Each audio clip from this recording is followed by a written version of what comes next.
So where are we looking? Camera? Or each other. Remember, this is very informal. Oh, sorry. Good evening, everyone. Thank you so much for joining us at our very first financial town hall of the year. Today's topic is going to be on facility needs. We have two major areas to talk about tonight.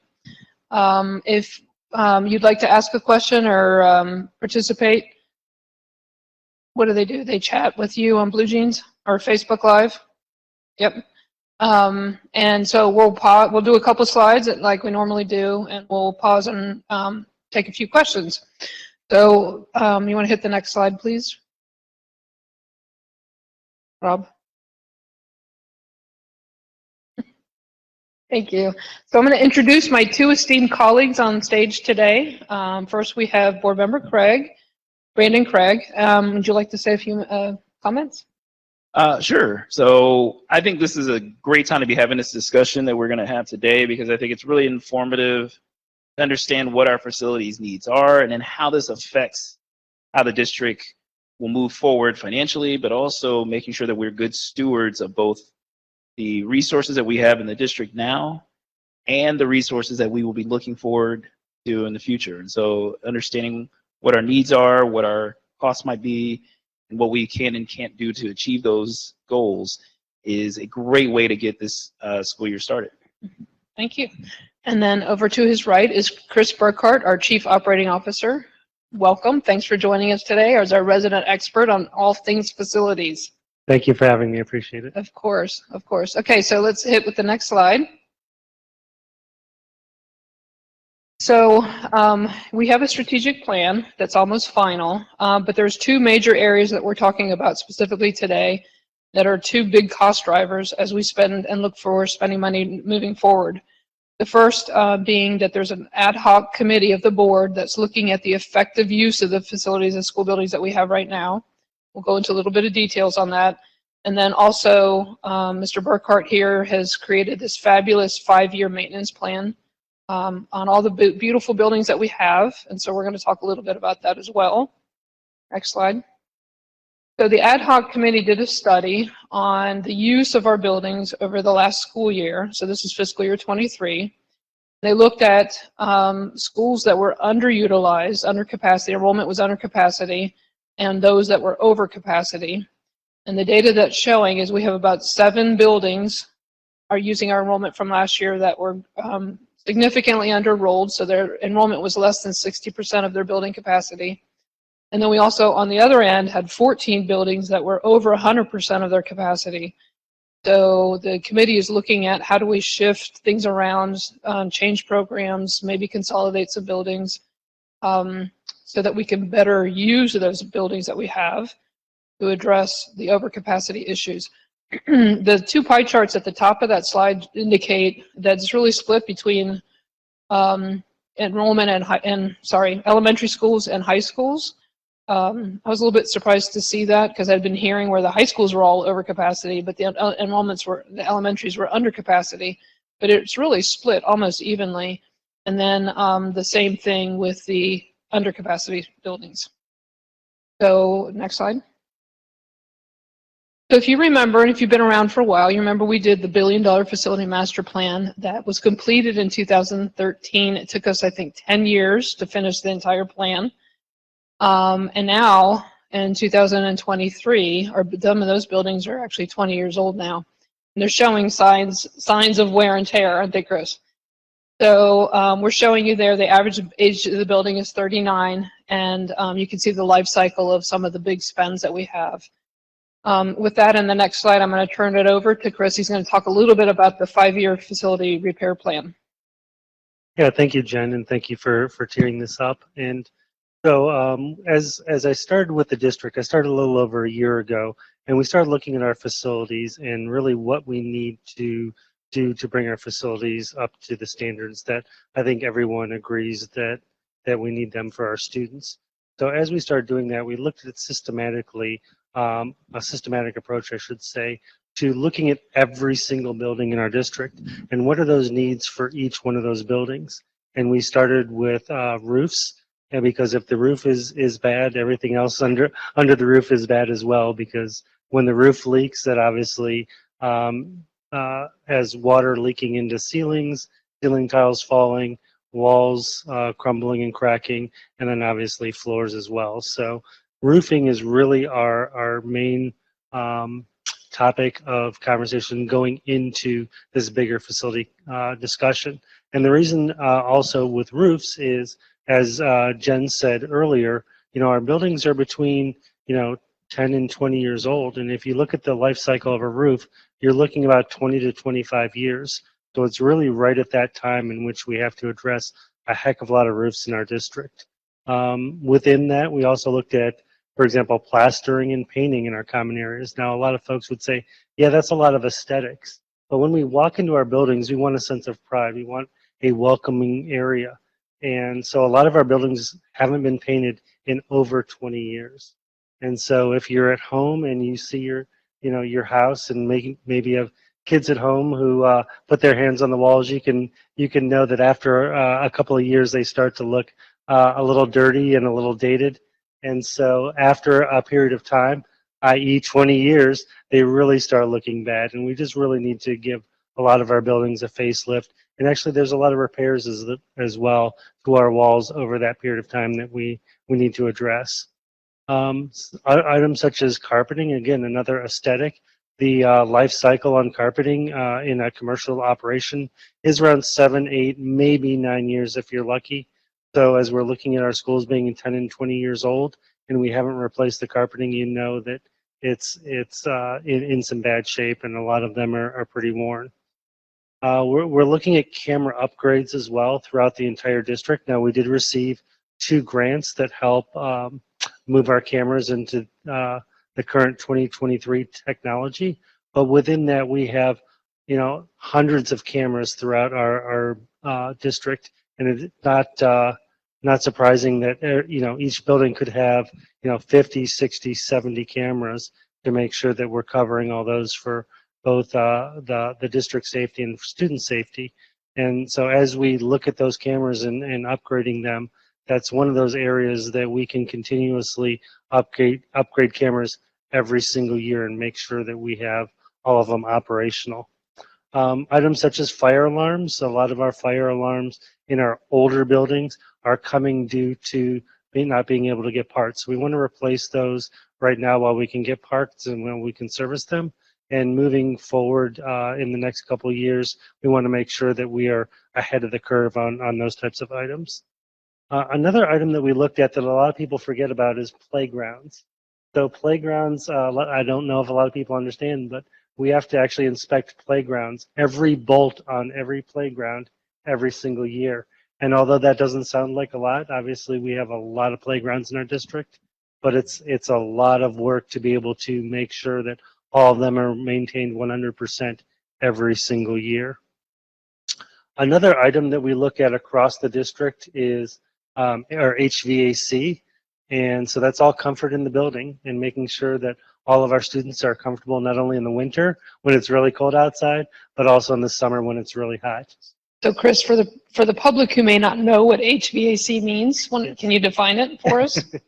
Heating, ventilation, and air conditioning. So HVAC, and those are systems just like you would have a residential unit at home to make sure that your house is comfortable, your apartment is comfortable. We also have those in our schools to make sure that all 7 million square feet of our schools are air conditioned and heated.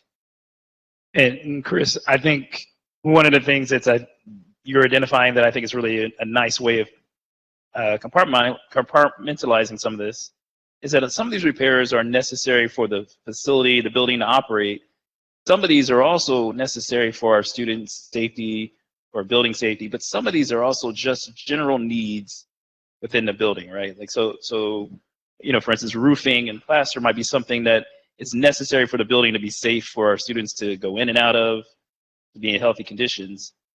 And HVAC, similar deal. Whereas cameras might be something that's more about making sure that every time our students come into their building that they're in a safe space that is, and the fire alarm's the same deal. We make sure the building's safe and for them to be there and get a good education and feel that comfort, right? Right, exactly. And you hit the 2 nails on the head. First comes safety, and everything we want to look at is from a safety standpoint first and foremost. The second is comfort.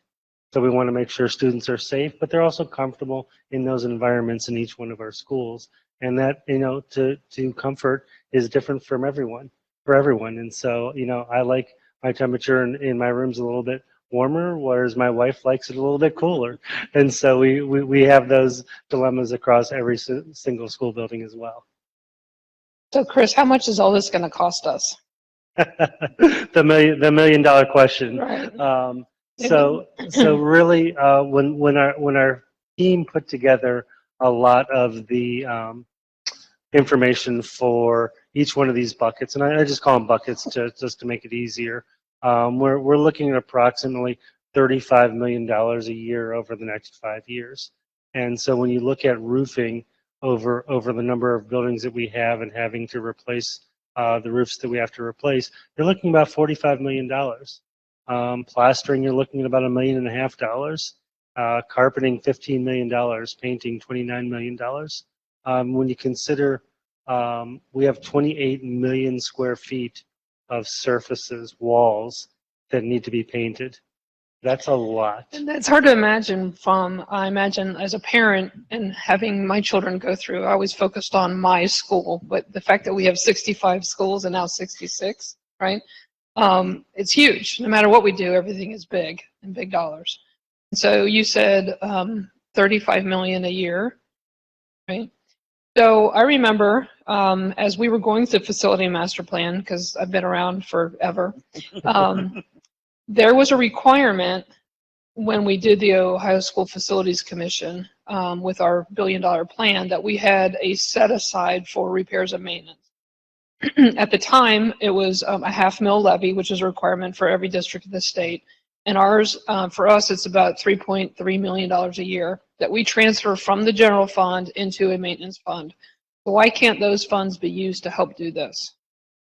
So yeah, so some of those funds actually do go to some of the preventive maintenance that we have in our operations throughout all of our schools, but it doesn't even come close to meeting the need, for example. So as we look at our extensive need across 66 buildings, as you say, if you just take into consideration for 1 second that, to build a new elementary, you're talking somewhere around 25 to 35 million. To build a new high school, you're talking about somewhere around 40 to 50 million. If you take those numbers into consideration, we have almost $3 billion worth of building assets in our district. And the money that we get from the state and also through our general fund doesn't begin to cover all of those assets and the need to make sure that all of those are operational. I'll also say that over the course of years, like everything else, things break down. And so we're to the point now where, yes, those monies that we have help with preventive maintenance and help keep things operational. But just like a car, there's parts that break. And in our case, those parts are quite expensive. And Chris, that actually tackles to a question that I have in this as well, is that, as anyone who's tried to repair anything in their home in the last 5 years knows, it is substantially more expensive now to do repairs on some of these things than it was 5, 10, 15 years ago. And as we go forward, I think some of these things that we need to do are also an effort to prevent us from even higher costs in the future. Is that right? Absolutely. And so we have a term that's called deferred maintenance. And deferred maintenance, like we do at home, when we don't have the money to fix something, we push it off. Some of us, something breaks at home, we say, oh, we'll get to it, next week. Next week becomes next month. Next month becomes next year. And so when you don't have the money to fix these things, that becomes a lot of deferred maintenance. I saw a staggering number that said something like there's $300 billion worth of deferred maintenance across all schools across the country. Wow. And that's just staggering. But to your point, yes. Also couple that with the ability to get products right now and to get the equipment that we do need.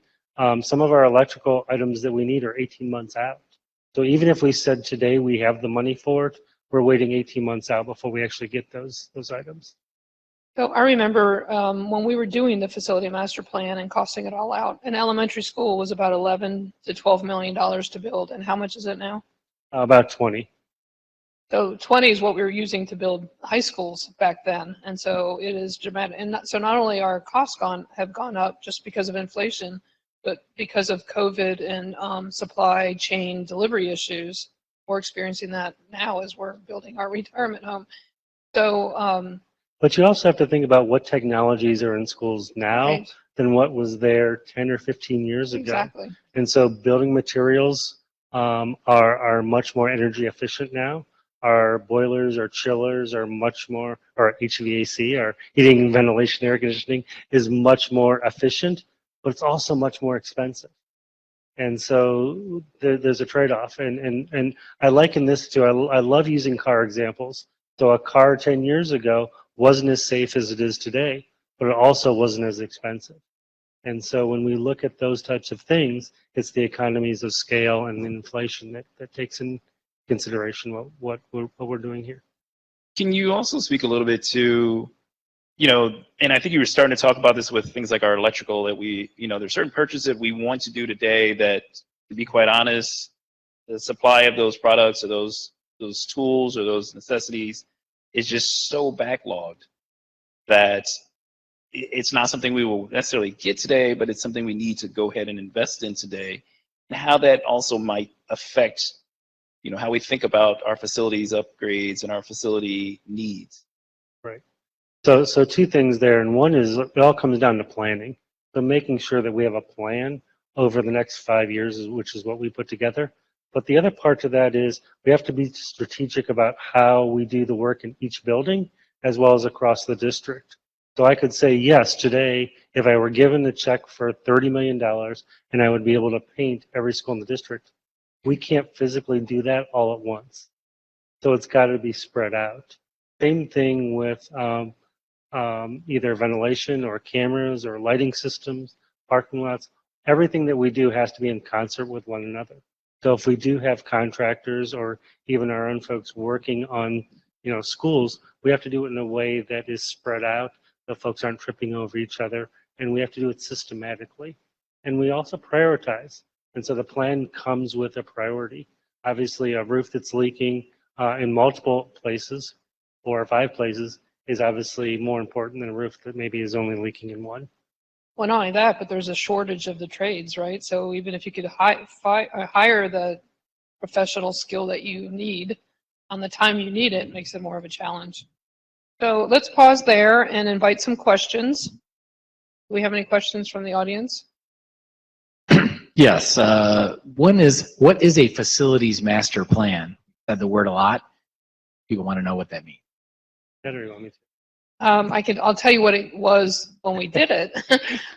So it was a plan for all of our buildings in the school district to meet certain standards, building standards that the Ohio School Facilities Commission set. So they wanted all of our children to be in classrooms that were big enough for their age group. They wanted safety, no flat roofs. Anyway, so it was a construction plan, or either a new construction or a rehab of every building that we had, and building by building. And it took a lot of community engagement from each school team to design the building. So you see none of our buildings look the same. They're not cookie cutter. They're specifically designed with the neighborhood in mind. So that's what it meant for us. Chris mentioned earlier about technology. The facility master plan that was funded did not include technology. It only included the computer lines behind the walls. So it was up to the wall, but none of the technology was funded by that plan. We had to come up with our own funding for that.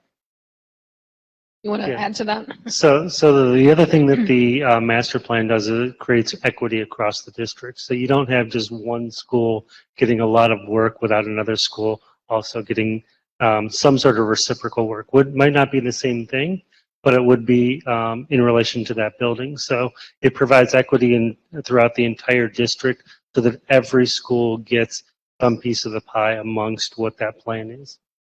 Right, so every K-3 classroom had to have X amount of square footage so that we didn't have children sitting in closets for their classroom. And so that was a challenge, but particularly around the rehab buildings.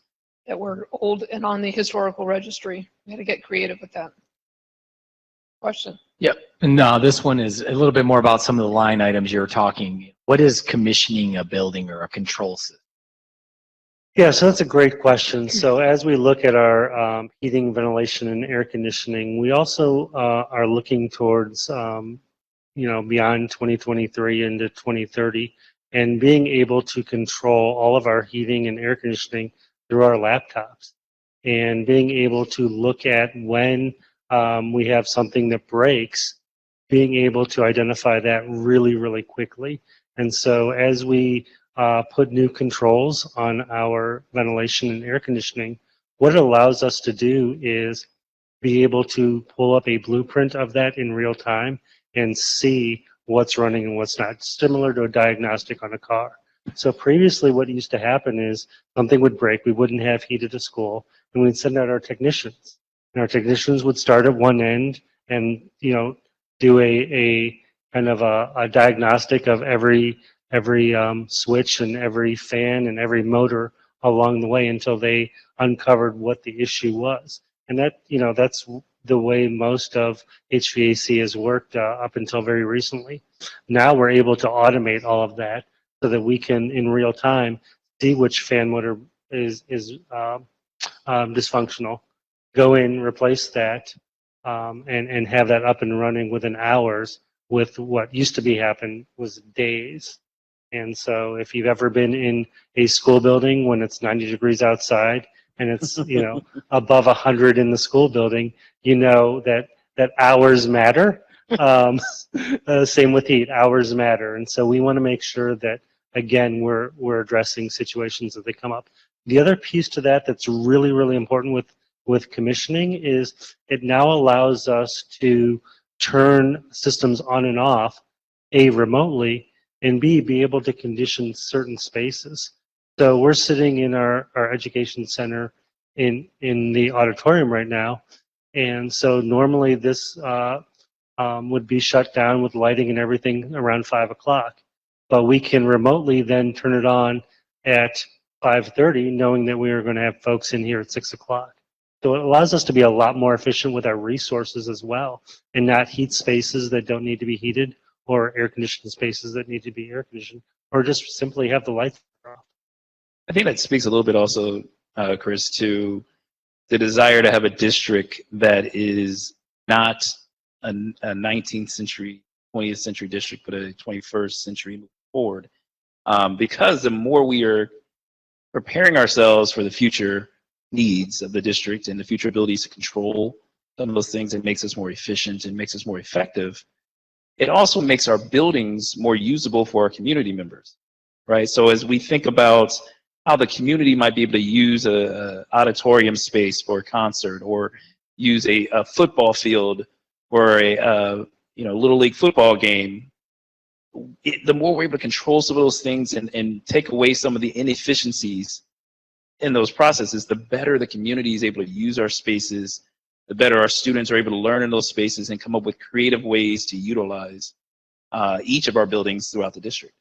You're 100% spot on. So imagine a situation in which you're sitting at home and you want to use the space that we're currently sitting in. You can log in to our portal.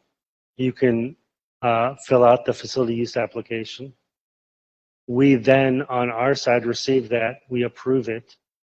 You then walk up to the door, which we've unlocked remotely for you. We've conditioned the space so the lights are on and the heat is on for you, and everything is ready to go. When you're done, you leave. The lights are automatically shut off remotely. The doors are locked remotely, and the HVAC goes back to a dormant state. So those are the types of things that we can be more efficient in, and those are actually saving us resources as well. Resources, heating, electricity, and also resources in people, and having someone actually having to do that work and walk around and physically unlock doors and physically turn on the thermostat and those types of things. So, more questions? Sorry about that. This one is a little bit about Bramble, saying, is the cost to rehab a building like that they're questioning whether it was effective or not. It was their, and I understand that this is more probably for the full board, and so it's a little bit difficult. But whether or not that was a good investment, should it be considered to actually tear down, maybe build up a middle school at that location if that's what the community or the needs assessment deem it. So maybe it's more about the process that the board will be doing as we go forward about Bramble, without speaking on behalf of the entire board. Well, absolutely. So I don't know if I speak for the entirety of the board here, but what I would say is that any time you decide to make a big investment in something like building a building, it does not happen overnight. And one of the struggles whenever we talk about whether or not how we invest our funds is that we also have to be mindful of not just about the simple, this might be just as much as this, so we got to do it this way. But there are a lot of factors that go into it. Can you raise the revenue to do such? Then you do these different things. Can you do things in parts and in stages? And so for many of our buildings, these are buildings that are been in their communities for a while. And in many cases, they're buildings that have some historic significance to them. They're buildings that our community have invested in, whether it's their time, their effort, their students, their money. And so we want to be mindful of both recognizing how we use our facilities is important and how much we invest in certain aspects and certain things at each given time. I think that's why it is so important to have a facilities master plan, because that assessment that they're speaking about, which is whether or not it's a good investment of the district's revenue and the district's funds or efforts to go out and grab additional funds to do work, is a good use of the money. We won't know that until we have a plan to determine what those steps would be, how those steps would work out. And that's what the public has charged the board to do in their assessments and their response and our responsibilities to build that master plan with the administration, with the treasurer's office. There are also many other implications that come with building new buildings that are not simply you just get to do it. And so I think one of the things that we would want to make sure that folks recognize is that, and the school in Bramble is a great example. There are places that we can utilize that were already existing buildings that we can maximize some stuff with them, put our investments in those type of resources to grow those spaces. They do not come free. They do not come easy. They do not come without making some type of sacrifice. And so every decision the board makes requires us to evaluate and assess. Some things have a cost, some things have a benefit. So I think that's something important that we as a board would definitely be thinking about is, are any of these investments and are all of these investments good uses of the public dollars that we receive? Are they things that will make the school better for our students that are in there, so that our students learn better, so that our students are achieving better? And then are they good resources for our staff and employees? Because I think that's the other part that we think about, is that we don't want our staff in buildings where the ventilation system doesn't work. We don't want our staff trying to teach a student, our teachers trying to teach a student in a space where the lighting is going in and out, or where one part of the room you can't use because there's a leak coming through the building. So it is certainly something we would, as a board, would be thinking about. And I think that's why it is really important for us to build that facilities master plan and really know what those investments would cost and how we can do them. Let me just interject 1 second, because I do remember we had a lot of these conversations we were building when we were creating the original facility master plan. The footprint of the land in the building has a significant impact on how that building can be used, because a middle school, for example, needs more green space than an elementary school would. Plus, you have to have the number of parking spots that are available, and a middle school would need a bigger gym and a bigger cafeteria. And so there's so many things to think about when it comes to planning a building like that. And then, so were you going to say something, Chris? Yeah, I also say it's about resources. So you look at a building like Bramble, that's a jewel in that neighborhood, but you also have to look at the resources it would take. For example, it's not the new shiny penny that I think everyone is looking towards schools to be today. It's looking at what would we do? Would we tear it down and rebuild? And what are all those resources we're then losing because we're having to rebuild from scratch? And so the actual bones of the building are great, And it goes to show, and all of the renovations right now have been done in-house by our fantastic team and facilities. And I can't speak enough about what a great group of men and ladies that we have working for us. That just going into the simple classroom and looking at the walls, the floors, the ceiling, replacing the drop ceiling, putting LED lights in, painting the walls, putting in some new cabinetry, and really at a low cost dollar type items, but walking away with a brand new invigorated space that I quite frankly wouldn't be able to tell the difference between a brand new building and a building that was built 40 years ago. So I think the resources we have to take in consideration, do we tear it down just because it's old, or do we look at how do we salvage and can we bring it up to today's standards for pennies on the dollar? And the old buildings have so much character with them. But I just wanted to commend the facilities department because I know we closed on that building at the very end of June, and it had to be open on the first day of school. A very short time frame. You guys did a phenomenal job.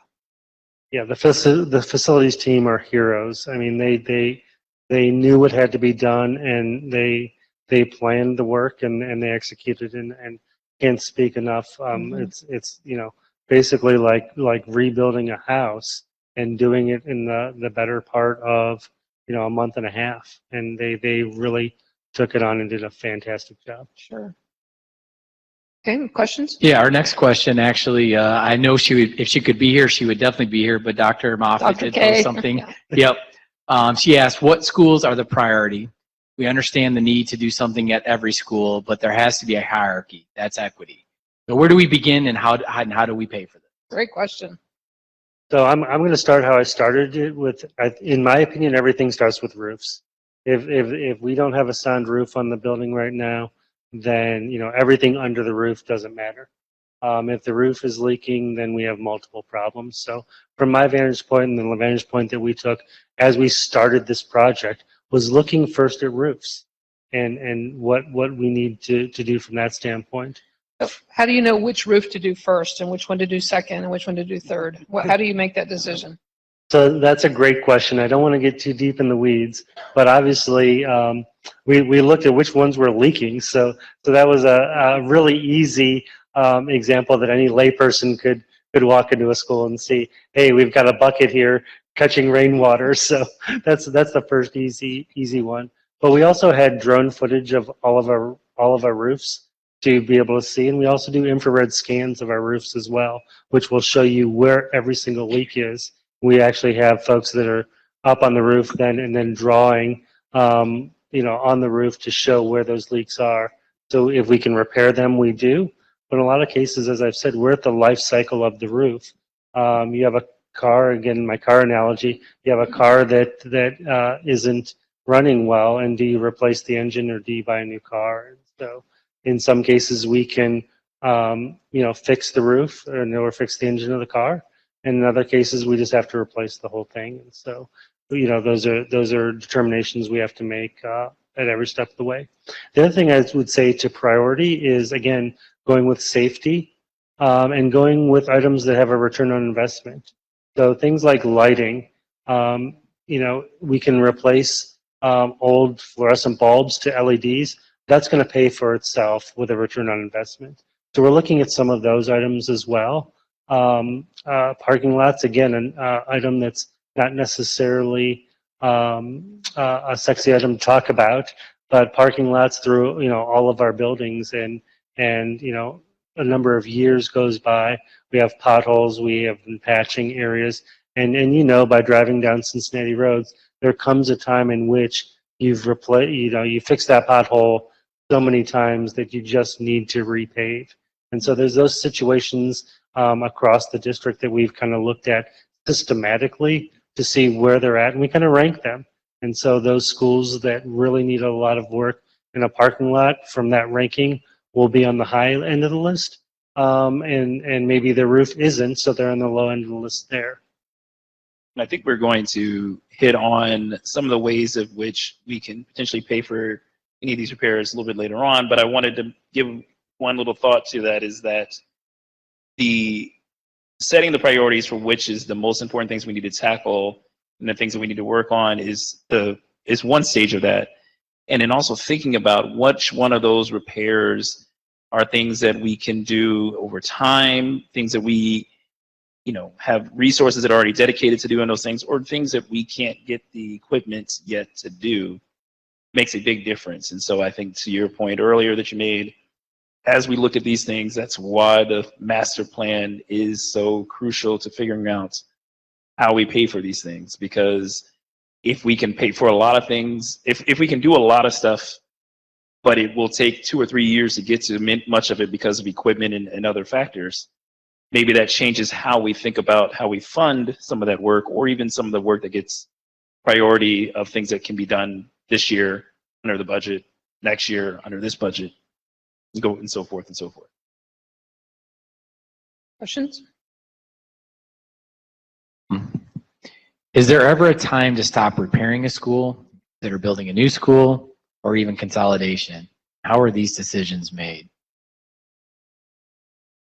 Wow. Tough. Well, I can tell you the way it was handled during the facility master plan is that some of the schools on historical registry, so we couldn't tear them down and rebuild new. The ones that we could turn down, some of the newer buildings probably wouldn't be ready to tear down and rebuild again at this point. Maybe in another 20 years, we might come to that conclusion. But like College Hill and Hughes, for example, that are on the historical registry, I doubt we'll ever be able to tear those down and start over. So what was the second part of that question? Is there ever consideration for consolidation? Yes, we have consolidated. So when we started the facility master plan, we ended up having to close 14 buildings, I believe. And then we had our enrollment rebounded quite a bit, so we ended up having to add buildings back in. So when they finished the facility master plan, they projected our enrollment to be about 28,000 students. And we all know we're close to 36,000 again. And so we've had to add buildings back in. But the 54 distinct neighborhoods that we have in the city have, some of the populations have shifted. So places that were overcrowded back then are no longer overcrowded. They're overcrowded in different areas of the city. And so the ad hoc committee is looking at the possibility of maybe consolidating some of those under-enrolled schools to make room for other programming. I was just going to add on to that thought process is that when you speak of things like consolidating schools or bringing folks from one space to another, I think we also have to be recognizing that in some cases that's affecting how parents would also perceive that decision to keep their kid enrolled or even to bring their kid back into the district. And so in some ways we want to make those decisions, yes, considering the facilities and the master plan, but also recognizing the potential for whether or not it affects transportation, whether or not it affects the number of teachers we will need in a particular building, whether or not it affects the ability to get students back in or keep students within a district for different reasons. The other thing I think about when we talk about whether or not there comes a point where we don't keep repairing buildings, yes, there is a point where at some point you say, this building is just not usable, even if it's not something we can tear down, it may just not be something we can use. I don't know that we have any buildings that are quite at that level yet. I mean, that's a level of disrepair that is substantial because every year something's going to need repair, something's going to be done for all the wonderful folks who own buildings or work in buildings. Every year there's something that we're repairing. And I think that's why we do those assessments on a regular basis and try to make this an ongoing process beyond just this 5 years, is to think about, are we investing wisely in those dollars? But if we then get to that point, it is a conversation that we do need to go back to the community first before we decide that we're going to invest in building a new building rather than repairing a building. Because I do think this is where we've been the most successful when we've added buildings to the district and built buildings in the district, is when the community was involved in that conversation, when the community had a voice at the table of what the needs were of that community. I think that's one of the strongest things that is working well for the Bramble location now, is that we've included the community in the plan. We've included the community in the development. And as we go forward, we'll keep the community involved in those discussions. I know that's why many of our Montessori programs have been as successful in some ways, is because the community was a part of those conversations as we develop them. So I think it is an important thing to think about. And yes, there is maybe a point where you say this building, it's just going to cost us $5 million to even keep it, viable whatsoever. And we see that happening in the district, or we see that happening in the city with some of the other private schools and non and parochial schools. But I don't know that we have any building, and I think maybe you can speak to this, Chris, if we have any buildings at this point where that is the level of repairs that are needed, or where we're at that stage where we're going, I don't know, maybe 5 years we might be thinking differently. But because we did do we got rid of a lot of buildings. Yeah, like Heinold was an example where we tore it down, right? But everything that we have now has either been newly renovated or newly built within the last 20 years.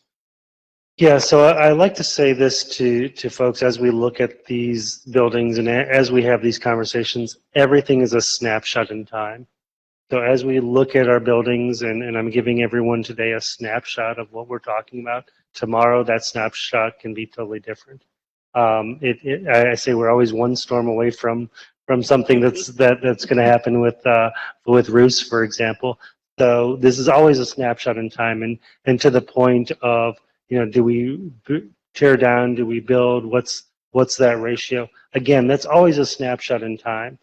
We do have one building in the district that we're having that hard conversation on, and that's Jacobs Center. Is do we put more money into it?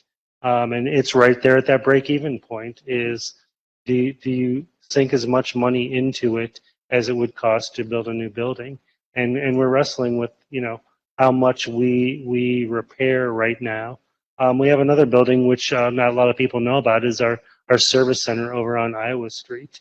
And that's another area where we're putting money into the building, but it just doesn't meet our needs. And as a building that, quite frankly, we should have offloaded years ago, but we're still using it, and because we own it.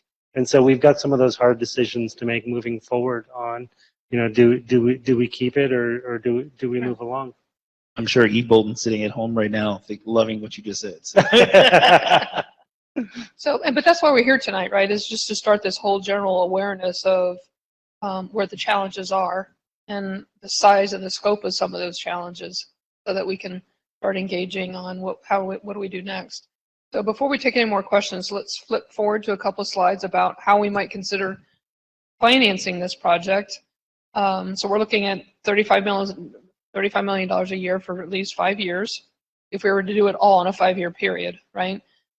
Keep going, Rob. One more time. There you go. So I can't read that, but I'll go from memory since I wrote it.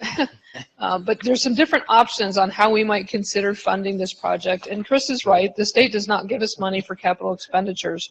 The state funding formula is, thank you. The state funding formula, if you recall, we only get 41 cents for every dollar the formula calculates for our students, because we're considered a wealthy district, meaning we can create our own income source through property taxes. But in order to fund this fairly large 5-year plan project, we could borrow from the bank. It does not require taxpayer approval. But it does hit up, but we have some rules that how much debt we can take on as a district. And so we're pretty close to that debt ceiling. I don't know that we'd be able to borrow enough to do this plan. Another funding tool is called a COPS, and it stands for the Certificate of Participation. And it really acts like a capital lease. So you're kind of leasing your own building back, using that as collateral. But you have to make enough room in your operating budget to make that annual lease payment, which for a $50 million borrowing on a COPS, it would probably be about $3.5 million of lease payments a year.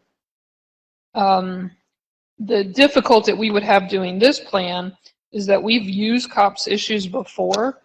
And so once a building is what's called encumbered under a COPS, so it's been used as collateral in that COPS, can't be done on another one without some special help, and we'd have to seek bond counsel to make that happen. But I think there's enough of our buildings that are part of the original COPS, because we used COPS to help fund some of our original facility master plan, and we haven't paid that off yet. Okay, so a third way is to go back to the taxpayers for either a bond levy, which is what we use to help fund the facility master plan. We issued a $480 million bond levy. We're about halfway through, a little over halfway through paying that back. Or we can do a permanent improvement levy.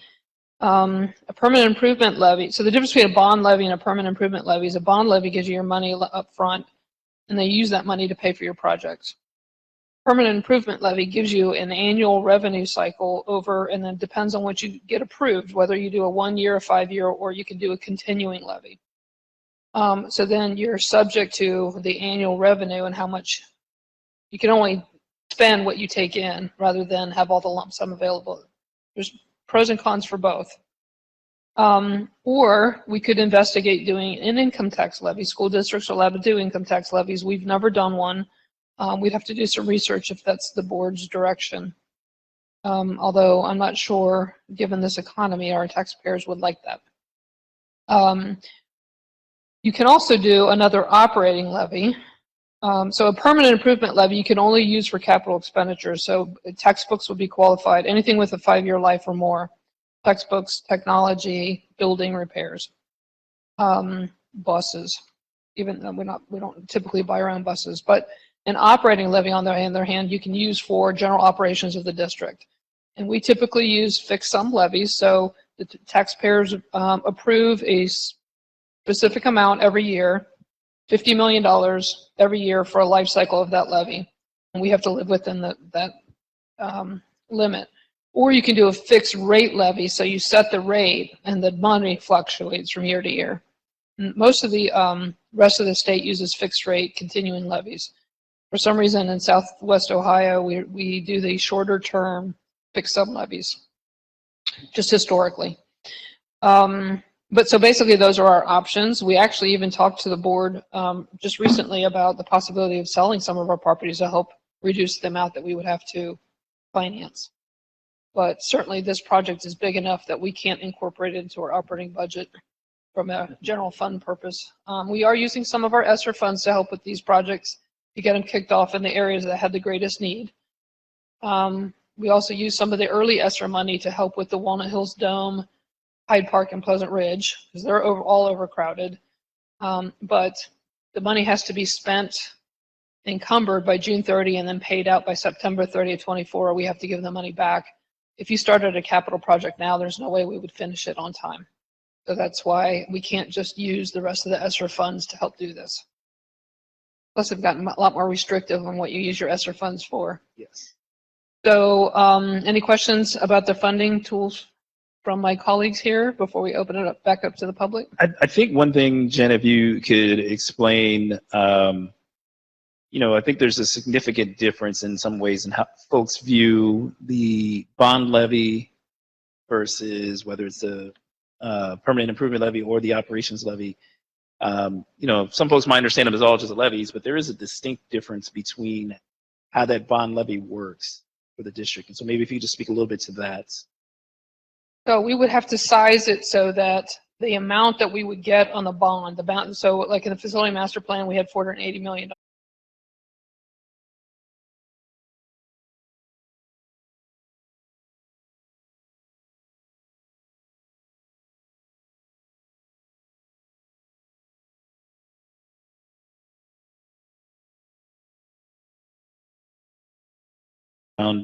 Are we talking about adding new cameras or upgrading the cameras that existed? Gotcha. So the answer is both. So we're upgrading our cameras, and a lot of our cameras, like a lot of our buildings, are anywhere from 3, 5, 10 years old. If you look at let's just take your phone for example. The camera in your phone versus 5 years ago versus what it does today, it's two different cameras altogether, and so the technology has been going at a really whirlwind pace to be able to have the clarity. So it used to be our cameras were kind of frame by frame and really grainy, and now we can look almost at a high definition, which helps us a lot. The other piece is, we have cameras all throughout, our district, including parking lots, including our fields, And you know, with those, they get beat up by weather, they get beat up by rain, and some of them just don't work after a certain amount of time. So just like everything else, you just have to replace what's broken, but you also want to upgrade to the latest technology. So why are cameras important in the building? Oh gosh, how much time do we have? I think we're almost out of time here, but I could speak on this for time. But number one, it's safety. Number one is to keep kids safe. I could sit here and talk about safety and knowing who's in the building, and making sure that we keep all of our students safe at any point in time. I'll leave it at that for right now. That's a good I know answer. we can talk. That's a whole nother town hall discussion we can have. I think, and using the cameras as an example, though, and I think this is why it's difficult decision as to how we fund some of this, is that some of these repairs, while we recognize we need them now, we're going to need them continuously going forward. Correct. And so, you know, as we think about a bond levy, and that's part of the reason I also asked on that, is that those will give you these repairs done right now. But if those repairs are needed to be done in 5 or 10 years, it just may be more difficult to continue to do.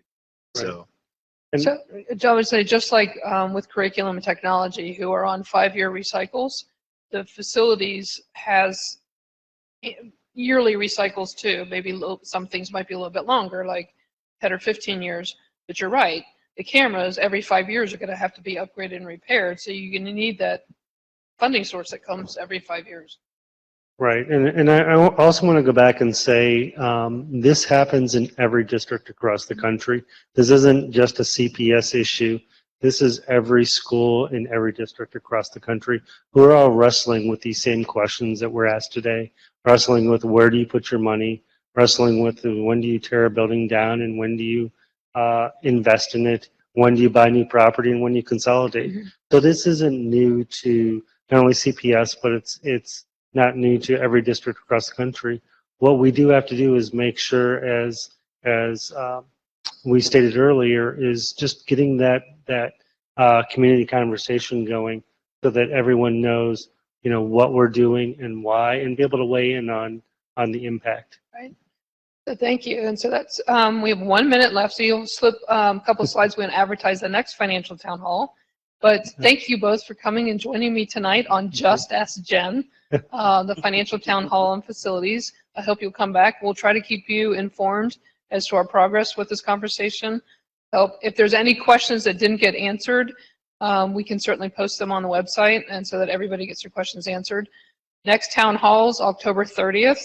We had to move it from the original date because of some travel conflicts, but October 30th, and we're going to be talking about the new budget cycle. So please join us and ask us some great questions. We hope to have some really exciting things to share with you then. So thank you both. thank you. And Thank you.